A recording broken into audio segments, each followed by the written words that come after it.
Merci de nous rejoindre pour une vingtaine de minutes d'actualité dont voici le sommaire. Le Burkina, pays en voie de développement malgré son fort potentiel agricole, producteurs et artisans peinent à joindre les deux bouées pour cause le faible niveau de professionnalisation du secteur agricole. Pour y remédier, les acteurs sont ici en conclave à Bobo-Dioulasso pour mieux s'approprier le concept de commerce équitable.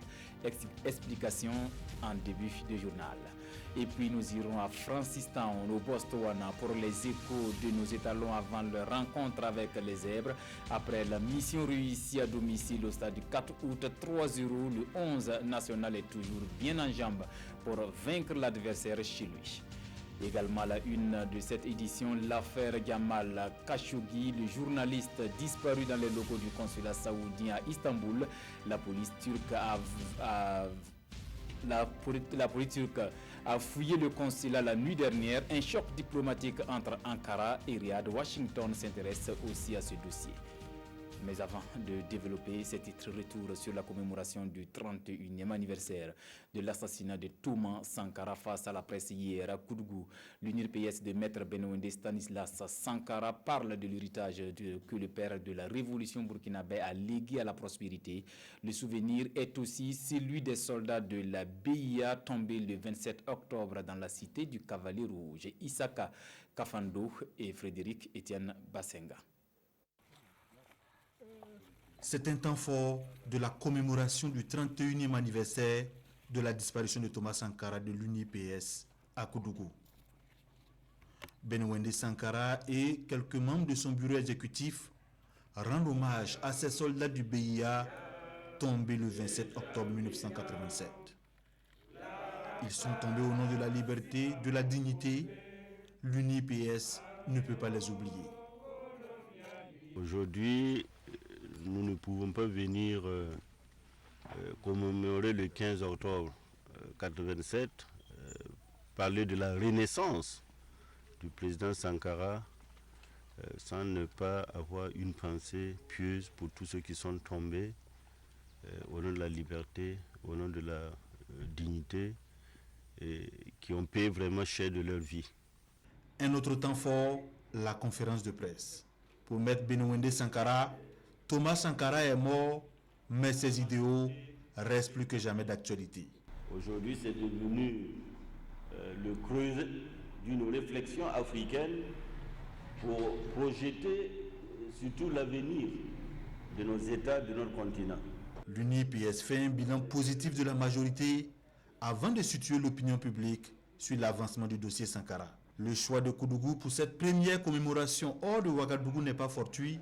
Koudougou, la ville de Norbert Zongo, pour l'UNIPS, cette ville est plus qu'un symbole. C'était un reportage signé Issa Kafando et Frédéric Etienne Bassenga. On reste avec vous sur place à Koudougou. Bientôt un centre de formation Thomas Sankara. L'initiative est de l'UNIRPS qui met en avant les élèves et étudiants pour la promotion de l'idéal sankariste. Reportage. C'est à Koudougou que les élèves et étudiants de l'Union pour la Renaissance Parti Sankariste ont sonné le rassemblement. Pour cette commémoration du 31e anniversaire de la disparition de Thomas Sankara, ils ont réfléchi sur le rôle et la place de la jeunesse scolaire et estudiantine dans la promotion du programme de l'UNIPS. Au sein de l'UNIPS, le débat a été mené sur la capacité donc du programme alternatif sankariste à aller à l'assaut de la jeunesse. Puisque, comme vous le savez, après l'insurrection des 30 et 31 octobre, le parti n'est pas arrivé à capitaliser cette poussée sankariste qui a été exprimée lors de cette période tumultueuse politique au Burkina Faso. Il a été unanimement décidé qu'effectivement on puisse mettre en place un cadre de réflexion, un cadre de partage d'expérience, un cadre de formation idéologique. Justement, c'est le président de l'UNIPS lui-même qui lance ce centre à partir de Koudougou. Ce centre sera le lieu de formation, de réflexion sur la vie et les convictions de cet homme qui a marqué incontestablement l'histoire du Burkina. Occasion également pour le président Benouendé Sankara d'installer le président de la Fédération des élèves et étudiants de l'UNIPS. Comme annoncé en début de journal, le concept de commerce équitable est expliqué aux producteurs et artisans afin de leur permettre de tirer davantage profit de leur secteur et cela passe par la professionnalisation du secteur agricole burkinabé. Martin Zerbo, Momouni Baro sur place à Boubou-Dioulasso.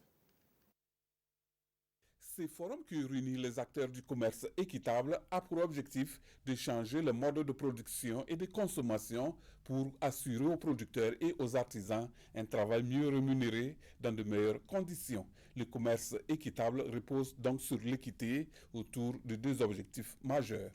Toujours sensibiliser les autorités sur la question du commerce équitable qui est un terme tout à fait nouveau et puis aussi essayer de voir au niveau, en deuxième position, au niveau des filières que nous avons retenues, quel est le niveau de professionnalisation, quel est le niveau d'application des règles du commerce équitable, à savoir la mangue, les qualités et l'anacad. Le concept commerce équitable est apparu au Burkina en 2005 pour créer de la valeur ajoutée au secteur agricole et artisanal. Après quelques années d'existence de cette pratique commerciale, les défis restent encore énormes. Le défi, c'est de faire comprendre que ce soit l'agriculteur, que ce soit l'artisan, que ce soit les prestataires au niveau rural, nous avons besoin de produire et de vendre à un juste prix. Nous avons besoin de ce supplément après coût de production pour recommencer. C'est un défi. Ces acteurs du commerce équitable vont, durant les 5 jours d'échange, renforcer leurs capacités afin de jouer au mieux les rôles des réseaux entre les coopératives certifiées équitables du Burkina et d'augmenter la portée du commerce équitable à l'échelle nationale et internationale. Nous parlons également éducation, un secteur stratégique qui nécessite plus de transparence en termes de gestion. Le ministère des tutelles et les collectivités font alors l'état des lieux des ressources transférées aux communes. 2 jours d'échange qui devraient permettre de lever les différentes zones d'ombre dans le cadre du transfert de ces ressources. Amadou Ilboudo, Eleonore Ouedraogo Yarbanga. La problématique de la scolarisation des filles et l'exécution et le suivi des ressources et compétences transférées aux collectivités territoriales sont au cœur des journées de concertation entre le ministère de l'Éducation nationale et de l'alphabétisation et les collectivités territoriales.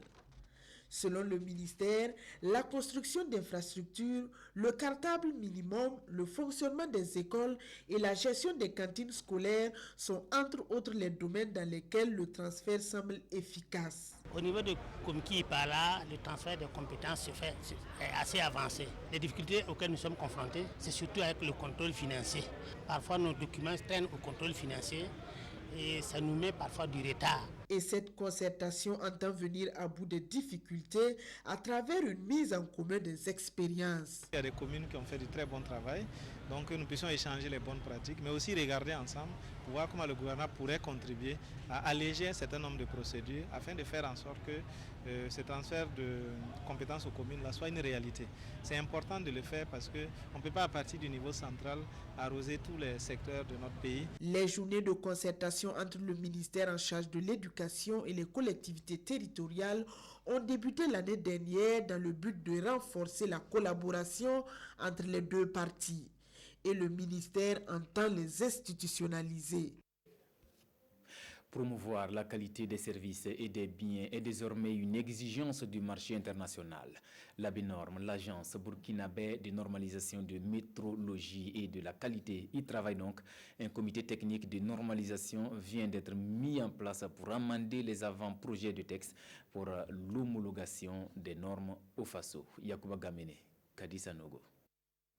L'une des missions de l'agence burkinabé de normalisation de métrologie et de qualité est la mise en œuvre de la politique nationale en matière de normalisation, de certification et de promotion de la qualité. Dans le cadre du projet d'appui à la transformation de l'économie et à la création de l'emploi, l'homologation des normes dans plusieurs domaines, dont celui de l'emballage, a été retenue. De ce fait, un comité technique de normalisation a été mis en place dans le but d'examiner et de valider les avant-projets de normes y afférents. L'emballage est un facteur de compétitivité car il constitue le premier levier de vente d'un produit. En plus de ça, il faut noter que quels que soient les matériaux utilisés, l'emballage doit préserver les qualités hygiéniques, organoleptiques et nutritionnelles d'un produit et protéger le produit pendant le transport jusqu'à la destination. Et un autre élément, l'emballage doit séduire le client. Pour cette première session d'homologation ou création de normes, 4 domaines sont concernés. Il s'agit de l'emballage, des produits forestiers non ligneux, des produits locaux transformés et de l'environnement.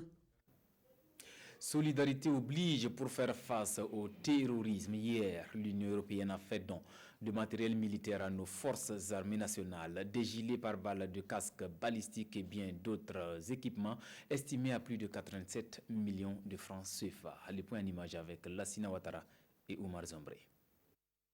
Par ce geste, l'Union européenne remet officiellement aux forces armées nationales une contribution à l'effort de guerre contre le terrorisme. 150 équipements de protection individuelle composés de gilets pare-balles, de casques balistiques et bien d'autres. Un don destiné au bataillon burkinabé de la force G5 Sahel. Nous soutenons à hauteur de 100 millions d'euros la force conjointe du G5, mais aussi avec formation, aussi avec d'autres appuis. Et donc ici, c'était la première fois qu'on va donner de l'équipement pour le bataillon burkinabé. Ce don d'équipement entre dans le cadre de la concrétisation de l'opérationnalisation de la force antiterroriste du G5 Sahel. Pour le ministre de la Défense, ce geste, qui n'est pas le dernier, est à saluer. C'est une première étape d'une série qui va se poursuivre. Ce sont des équipements de protection individuelle et vous savez que c'est important d'avoir des casques balistiques, d'avoir des gilets pare-balles et d'autres types d'équipements pour protéger nos troupes. Il y aura d'autres équipements qui vont venir, mais je pense que cela concerne d'abord l'équipement du bataillon burkinabé qui est partie prenante de cette force conjointe du G5. Chaque équipement de protection individuelle coûte autour de 900 €, soit un peu plus de 500 000 francs CFA. Et l'ensemble de ce don est estimé à plus de 87 millions de nos francs. Sport, football, en attendant 17h pour la confrontation étalon du Burkina Zèbre du Botswana, match comptant pour les éliminatoires de la CAN Cameroun 2019. Les étalons favoris demeurent dans une logique de victoire après leur 3-0 à domicile. Hier, le 11 national a pris contact avec le stade de Francis Town. Compte rendu de nos envoyés spéciaux Kwale Nebié et Christelle Dabré-Paris. Retour au lieu du crime. Ce n'est pas pour rien que les Zèbres du Botswana ont choisi le stade de Francis Town pour ce match. L'on se rappelle qu'il y a de cela 3 ans, ici même, le 5 septembre 2015, ils piégeaient les étalons 1-0 lors de l'inauguration de ce stade. Mais pour cette fois, c'est des étalons aguerris et enfin connaisseurs qui foulent cette terre connue. Chaque match a une histoire. Cela prouve que le Botswana aussi il y a de qualité, indépendamment de sa force ou non, soit meilleur ou moyen que notre force. Mais de l'autre côté, il y a toujours un adversaire. Il faut le respecter parce qu'ils ont son point fort, ils ont son objectif, ils ont sa volonté de gagner à grandes équipes. Donc, un match différent, 3 années après. Maintenant, il faut jouer avec nos qualités, c'est qu'on sait faire. Et on a un groupe qui vit bien. Et si on joue tous ensemble avec nos qualités, et on pourra faire un bon résultat parce qu'ils jouent chez eux, ils ont le public pour eux. Maintenant, il faut répéter la même chose qu'on a fait au Burkina et encore mieux et corriger quelques erreurs. Les étalons ne seront pas orphelins ici à Francis Town. Ils peuvent compter sur les rares supporters tels Madame Barry qui a fait le déplacement depuis Gaborone pour supporter les étalons. Elle a parcouru plus de 460 km. Dites-nous, Madame, qu'attendez-vous donc des étalons demain? Une victoire, même si c'est une petite victoire, une victoire quand même. Zèbre étalon sera ici même à 17h temps universel, 19h heure locale. La direction du Quatuor Kenya en plein entraînement également. Bonne chance à nos étalons. Encore une triste note dans ce journal. Un soldat de l'information s'en est Tallé, la grande famille RTB et celle du cinéma en général pleurent la disparition de Adama Ouedraogo, plus connu sous le nom de Adam Ligdi. Agent à la RTB et comédien culte de la série à succès vis-à-vis. Adama Ouedraogo est décédé la nuit dernière des suites de maladie. L'homme a eu une carrière et une filmographie très riche. Il a joué notamment dans le film Yaba, La nuit de la vérité, Rêve de poussière et bien d'autres. L'enterrement de Adam Ligdi est prévu cet après-midi à 15h30 au cimetière de Camboinse. Aîné repose en paix. Suite de ce journal dans l'actualité internationale. L'affaire Kamal Khashoggi empoisonne à nouveau les relations bilatérales entre Ankara et Riyad. Le journaliste saoudien aurait été assassiné dans les locaux du consulat saoudien à Istanbul il y a 2 semaines. Malgré le démenti formel de l'Arabie saoudite, la police turque a fouillé le consulat la nuit dernière. Suivons. 8 heures de perquisition. La nuit dernière, les autorités turques ont fouillé le consulat saoudien à Istanbul dans le cadre de l'enquête sur la disparition de Jamal Khashoggi. Des responsables turcs affirment que le journaliste saoudien a été assassiné dans l'enceinte de la représentation diplomatique il y a 2 semaines. L'Arabie saoudite dément et assure que celui qui critiquait ouvertement le pouvoir de Riyad est ressorti vivant du bâtiment. Sur ces images de vidéosurveillance du 2 octobre, on voit bien Jamal Khashoggi pénétrer dans le consulat. Une équipe de 15 agents saoudiens aurait fait l'aller-retour entre Riyad et Istanbul le jour de sa disparition.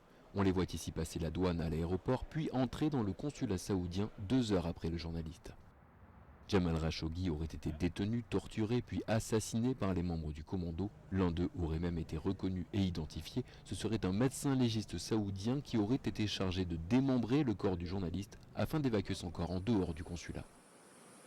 Le chef de la diplomatie américaine, Mike Pompeo, a été dépêché sur place pour tenter de faire la lumière sur cette affaire. Donald Trump s'est entretenu hier avec le roi Salman d'Arabie Saoudite qui dit, je cite, « tout ignorer ». Jamal Khashoggi était exilé aux États-Unis. Dans sa dernière chronique, le journaliste avait condamné l'implication de l'Arabie Saoudite dans le conflit au Yémen. Depuis quelques mois, il craignait d'être arrêté. Revue de presse pour refermer cette édition à lire à la une des quotidiens ce mardi, la lutte contre le terrorisme au Sahel avec le soutien de l'Union européenne, de la sécurité mais aussi des hommages à un grand panafricaniste, Thomas Sankara, assassiné le 15 octobre 1987. La pose de la première pierre du mémorial à lui dédié est intervenue hier et la presse en fait largement écho. Abdul Rasmane Zongo. Elle était bel et bien là hier, lundi 15 octobre, Mariam Sankara, confirme Sidwaya, lors de la pose de la première pierre de l'édifice dédié à son défunt mari. Le mémorial Thomas Sankara est un monument qui comportera une statue géante en bronze de 5 mètres symbolisant le capitaine Thomas Sankara. C'est un hommage à un grand panafricaniste. Aujourd'hui, Faso s'en réjouit car c'est un grand pas que vient de franchir le Comité international mémorial Thomas Sankara. C'est dans l'enceinte du Conseil de l'Entente, précise les éditions Le Pays, où, je cite, « il a été assassiné en 1987, fin de citation, que le père de la révolution burkinabé et 12 de ses compagnons seront immortalisés, et d'où le titre « Le phénix renaîtra là où il a été tué ». L'observateur note que l'émotion était vive et ajoute « oui au symbole » en attendant la justice. Dans la même veine, l'Express du Faso va plus loin et avertit, je cite, « il ne faudrait pas que la pose de la première pierre du mémorial Thomas Sankara soit une façon d'enterrer le dossier Thomas Sankara. Il faudra situer les responsabilités, tôt ou tard, réclame le journal. Toute autre chose à présent, l'Union européenne vole au secours du G5 Sahel, rapporte le journal Le Quotidien.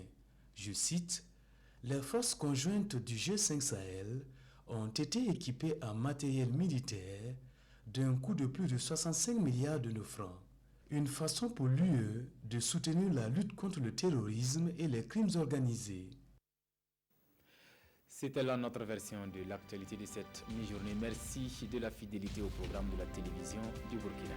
À bientôt.